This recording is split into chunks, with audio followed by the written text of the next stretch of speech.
বিসমিল্লাহির রহমানির রাহিম। মদিনার অলি গলিতে অস্বাভাবিক ভিড় ছিল।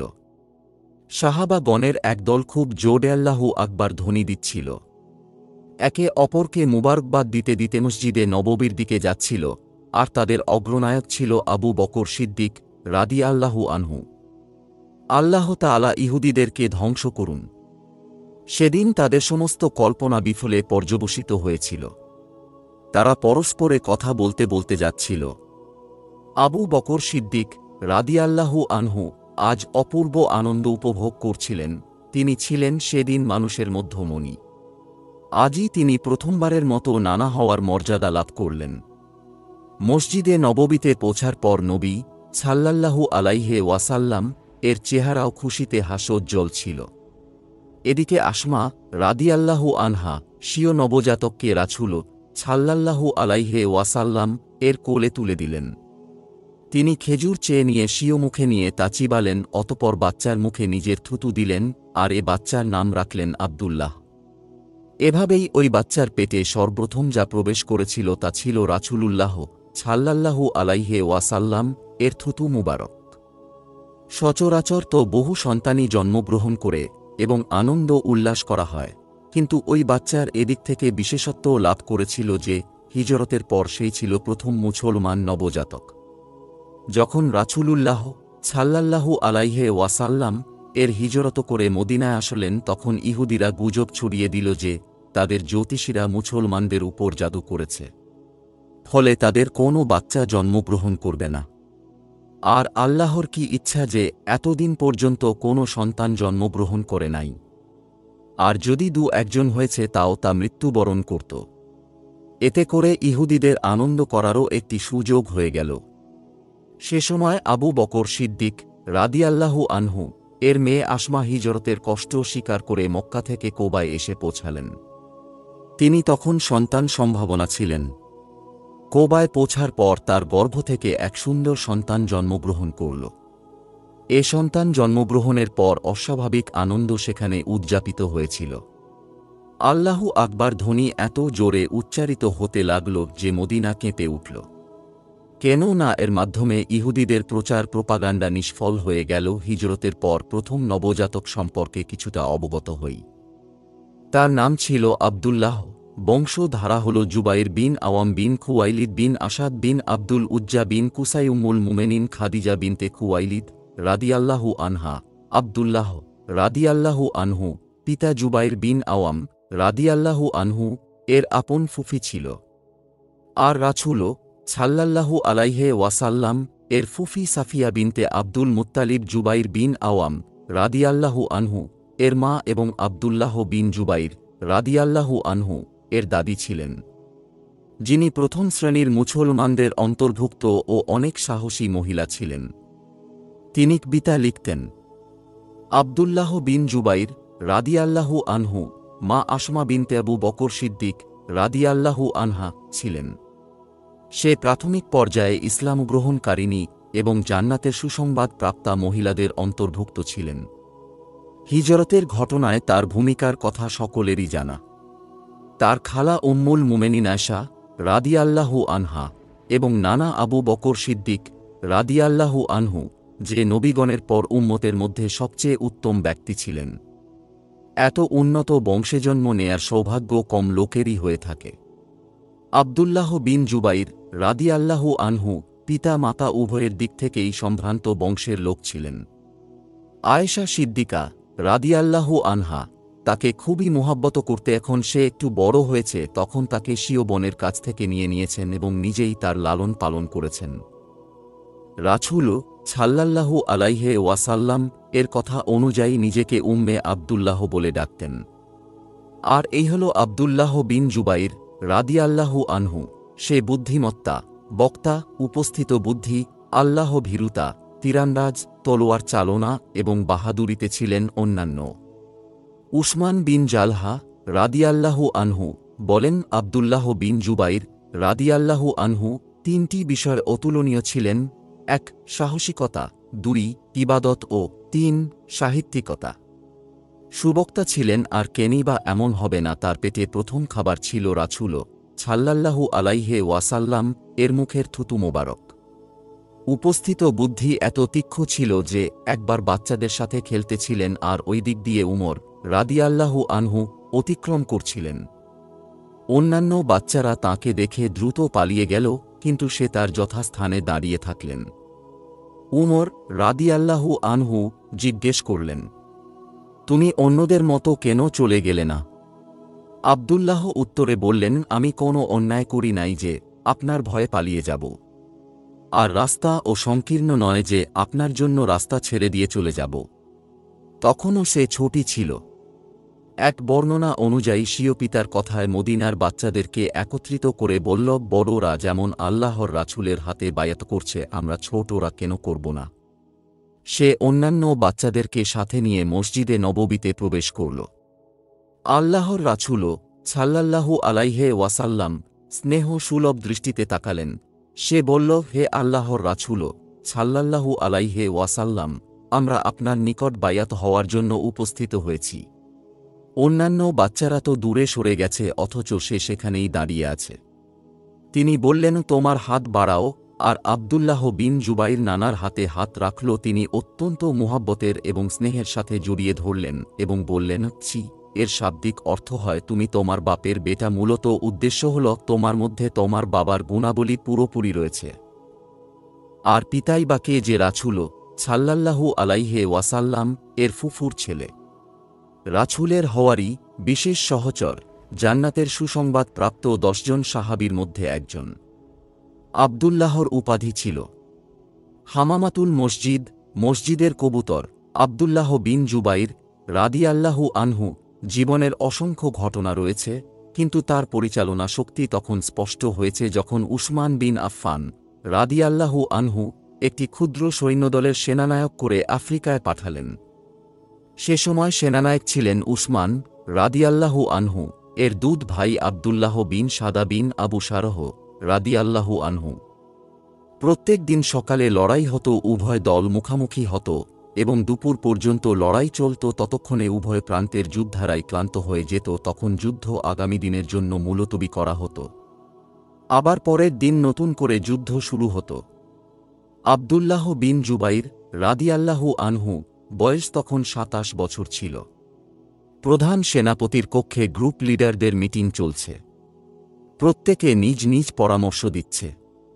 আব্দুল্লাহ বিন জুবাইর রাদিয়াল্লাহু আনহু এর পালা আসলে। তিনি বললেন, আমি আপনার কর্মপদ্ধতির সাথে একমত হতে পারছি না যে আপনি অর্ধদিবস যুদ্ধ কেন করেন। পূর্ণ দিবস যুদ্ধ হওয়া দরকার। তিনি উত্তরে বললেন, সৈন্যরা ক্লান্ত হয়ে যায়, তাদের আরামের প্রয়োজন হয়।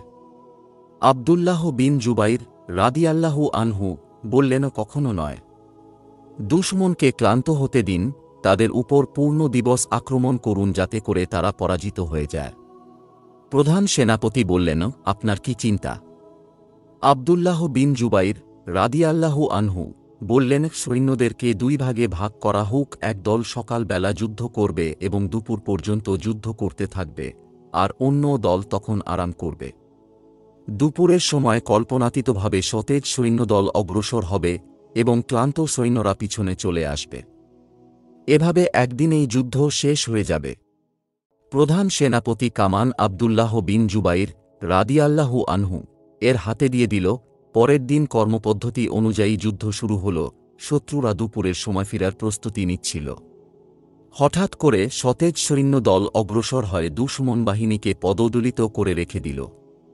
আব্দুল্লাহ বিন জুবাইর রাদিয়াল্লাহু আনহু অত্যন্ত সাহসী, বাহাদুর, নির্ভীক ছিলেন। শরীর অত্যন্ত শক্তিশালী ছিল। এর কারণ বর্ণনা করতে গিয়ে ঐতিহাসিকগণ বলেন, একদা রাসূল সাল্লাল্লাহু আলাইহি ওয়াসাল্লাম সিঙ্গা লাগালেন, রক্ত একটি বাটিতে জমা ছিল। আব্দুল্লাহ বিন জুবাইর রাদিয়াল্লাহু আনহু পাশেই ছিলেন। তিনি বললেন, আব্দুল্লাহ, এই রক্তটা বাহিরে এমন স্থানে পুঁতে রেখো যেখানে কেউ তা দেখতে পাবে না। সে পেয়ালা নিয়ে ঘর থেকে বের হল। হাতে পেয়ালা নিয়ে চিন্তা করছিল যে এ হল আল্লাহর রাসূলের পবিত্র রক্ত, এটা মাটিতে ফেলে দিব না, তা হতে পারে না। আর সে তখন হঠাৎ করে এক আশ্চর্যজনক সিদ্ধান্ত নিল যে পেয়ালা মুখে লাগিয়ে তা পান করে নিল। ফেরার পর রাসূল সাল্লাল্লাহু আলাইহি ওয়াসাল্লাম জিজ্ঞেস করলেন, আব্দুল্লাহ, রক্ত কোথায় ফেলেছ? বলল, আল্লাহর রাসূল, এমন স্থানে রেখেছি যেখানে আল্লাহ ব্যতীত আর কেউ তা দেখতে পাবে না। বললেনও, মনে হচ্ছে তুমি তা খেয়ে নিয়েছ। সে ইতিবাচক মাথা ঝুঁকাল। এক বর্ণনা অনুযায়ী রাসূল সাল্লাল্লাহু আলাইহি ওয়াসাল্লাম বলেন, যার রক্ত আমার রক্তের সাথে মিশে গেছে তার উপর জাহান্নামের আগুন হারাম। যার রক্তে রাসূল সাল্লাল্লাহু আলাইহি ওয়াসাল্লাম এর রক্ত মিশে গেছে তার বাহাদুরি, সাহসিকতা, বীরত্ব কেমন হতে পারে তার প্রকাশ তিনি আফ্রিকায় এমনভাবে করেছেন যে সুবাইতালার যুদ্ধে খ্রিস্টানদের দুর্বল আত্মাসম্পন্ন 1,20,000 সৈন্য ছিল। এদের বিপক্ষে মুসলমান ছিল মাত্র 20,000। দুশমনদের পরিচালনায় ছিল বাদশাহ জুরজির। যুদ্ধ শুরু হল। সংখ্যার দিক থেকে শত্রুরা খুব শক্তিশালী ছিল। উভয় দিকের বাহাদুররা ময়দানে আছে। বর্শা, তলোয়ার, তীর, ঘোড়ার পদধ্বনি শব্দের মাধ্যমে দুশমন বাহিনীকে তাদের বাদশাহ উৎসাহিত করছিল। আব্দুল্লাহ বিন জুবাইর রাদিয়াল্লাহু আনহু চিন্তা করল যে যদি একে খতম করা যায় তাহলে সৈন্যরা শক্তি হারিয়ে ফেলবে। প্রধান সেনাপতি আব্দুল্লাহ বিন সাদ রাদিয়াল্লাহু আনহু এর নিকট গিয়ে স্বীয় পরিকল্পনা ব্যক্ত করল এবং বলল, আমার কিছু সাহসী মৃত্যুকে মনে নেয়ার মতো যুবক প্রয়োজন যারা আমার সাথে থাকবে, যাতে করে আমি তাদের বাদশাহকে হত্যা করতে পারি। বাহ্যত প্রস্তাবটি ছিল আজীব। আব্দুল্লাহ বিন জুবাইর রাদিয়াল্লাহু আনহু স্বীয় সাথীগণকে নিয়ে অগ্রসর হল। দুশমন বাহিনী মনে করল যে তারা হয়তো বা সন্ধি করার জন্য বাদশাহর নিকট যাচ্ছে, তাই তারা রাস্তা ছেড়ে দিল। এদিকে বাদশাহ জুরজির ঘোড়ায় চড়ে দাসীদের দ্বারা বেষ্টিত ছিল। দুই দাসী তাকে ময়ূরের পাখা দিয়ে বাসাত করছিল। হঠাৎ আব্দুল্লাহ বিন জুবাইর রাদিয়াল্লাহু আনহু সামনে আসল। বাদশাহ ভীত সন্ত্রস্ত হয়ে ঘোড়াকে উত্তেজিত করল, কিন্তু তার সামনে ছিল ইবনে জুবাইর রাদিয়াল্লাহু আনহু। সে বর্ষা নিক্ষেপ করলার তা গিয়ে লাগল তার পিছনে, ফলে সে মাটিতে লুটিয়ে পড়ল। আর সে লাফ দিয়ে চোখের পলকে তার গলা কেটে বর্ষায় লাগিয়ে উচ্চস্বরে তাকবীর দিলে। দিকে তার সাথীরা দুশমনদেরকে ধাঁধা লাগিয়ে দিল। তারা বর্ণায় তাদের বাদশাহর মাথা দেখে সাহস হারিয়ে ফেলল এবং ময়দান আল্লাহর সিংহদের দখলে চলে আসল। ঐতিহাসিকগণ জর্জির বাদশাহ সম্পর্কে লিখেন যে সে যুদ্ধের পূর্বে ঘোষণা দিয়েছিল যে ব্যক্তি মুসলমানদের প্রধান সেনাপতির অর্থাৎ আব্দুল্লাহ বিন সাদকে কতল করে তার মাথা এনে দিবে, আমি তার সাথে আমার মেয়ে বিয়ে দিব এবং তাকে 1,00,000 দিনার পুরস্কার দিব। এ ঘোষণার পর আব্দুল্লাহ বিন সাদ রাদিয়াল্লাহু আনহু হেফাজতের জন্য বিশেষ ব্যবস্থা গ্রহণ করা হয়েছিল, কিন্তু জুবাইর রাদিয়াল্লাহু আনহু সূক্ষ্ম বুদ্ধি এ পরামর্শ দিল যে সৈন্যদের মধ্যে ঘোষণা দেয়া হোক যে ব্যক্তি জর্জিরের মাথা এনে দিবে তার সাথে ওর মেয়েকে বিয়ে দেয়া হবে এবং তাকে পুরস্কার হিসেবে 1,00,000 দিনার দেয়া হবে। কোনো বর্ণনায় এসেছে যে জর্জিরকে হত্যা করার পর প্রধান সেনাপতি স্বীয় অঙ্গীকার পূরণ করতে চেয়েছিল, কিন্তু আব্দুল্লাহ বিন জুবাইর রাদিয়াল্লাহু আনহু বলল, আমি আল্লাহর সন্তুষ্টির জন্য জেহাদ করেছি, পার্থিব লোভে নয়। ধন সম্পদ আমার দরকার নেই। তিনি আফ্রিকা বিজয় ব্যতীত আন্দুলুস, কুস্তুনতুনিয়ার বিজয়েও অংশগ্রহণ করেছিলেন এবং গুরুত্বপূর্ণ ভূমিকা পালন করেছেন।